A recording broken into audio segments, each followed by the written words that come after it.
Энэ бол жил болгон баян төмс мачтын зөвлөгөө гэж зохион байгуулдаг. Тэгээ энэ жилийн хувьд бол үндсэндээ мачтын зөвлөгөөнийг байгалийн нөөцийн хамтын мэдээ нөхөрлөлтөд одоо ингэж хамтарч хийж байгаа. За нөхөрлөлүүд маань мэдээж нөгөө бүх мачт байж байгаа. Газар нутагтаа эзэн болж газар ус байгаль орчноо хамгаалах, бичээр усаа хамгаалах ийм одоо байгаль орчны хамгаалтын хуулиар нэгдсэн ийм одоо сайн дурын нөхөрлөлүүд.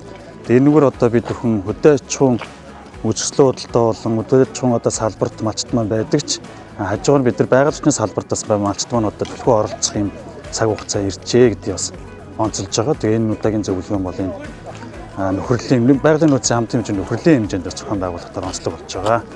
Дэлхийд дээр 8.2 тэрбум хүн шавар хотондоо шаваарлаад амьдарч болж байхад заавал яагаад тэрийг дөөрөх ёстой гэж хамгийн ховор нандин зүйлийг тээж байгаа тэр хүн тэр нандин зүйлээ хадгалж уламжилж өвдөвж үлдээхийг хүсдэг үстэй. Хүмүүс тэгж амьддаг ингээд сармагч шиг хүн дуурайгаад нүүдлийн соёл иргэншлээ мөхөө гэдэг бодол танаас байхгүй үстэй гэж би залуучуудад хэлдэг байхгүй. Байгаль хамгаалалт зөвхөн одоо төрийн байгууллагын одоо ажил биш. Малчид одоо бид бүхний хувьд хамтын одоо үүрэг хариуцлага гэж бодож байгаа. Мэдээж одоо ерөөдөө хойш үедээ энэ байгалаа унган хөөрн энэ чигээр нь одоо хайрлан хамгаалж үлдээх нь үл малчид одоо бид бүхний үүрэг гэж бас давхар бодож байна. Байгаль орчны хамгаалах тухай хууль, үндсэн хууль, за бусад одоо холбогдуулах тэр хөдөөчхөн салбарын тухай хуулиуд ингээд явагдаж байна. За эндээс харахад бол мачт маань голцоо нөгөө уул уурхайтай холбоотой асуудлаар их хөндөж ярьж байгаа.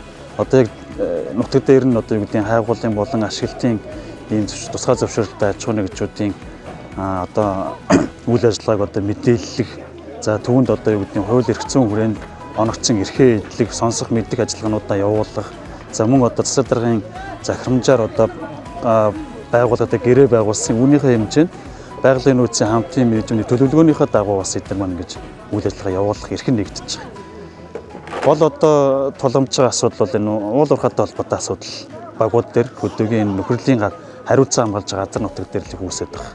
За мачтын хувьд бол хоёр чиглэлээр явж байна. За өөртөө нэгдээд бас хоршооны одоо шинэ хоршоо хөдөлгөөнтэй холбогдол хоршооны үйл ажиллагаа явуулж байгаа малчид байна. Давхар энэ дээрээ дүшиглээд энэ байгаль хамгаалах нөхрөлийн хэмжээнд бас үйл ажиллагаа явуулж байгаа нөхрөлүүд нийтдээ 16 нөхрөл байгаа. За хоршоо гэх юм бол 20-д хоршоос үйл ажиллагаа явуулж байгаа. За сумын хэмжээнд бодлогын одоо барьж авчилж байгаа юм бол ирэх одоо 28 уртл үндсэн чиглэлийн юм дотор бол төрийн бус байгууллага бол энэ байгаль хамгаалах чиглэлээр ажиллаж байгаа олон улсын байгууллагатай хамтарч ажиллах, малчтын одоо хууль эрх зүйг одоо нэмэгдүүлэх, дээшлүүлэх ийм чиглэлээр бас бодлогыг бас тусгаж явж байгаа.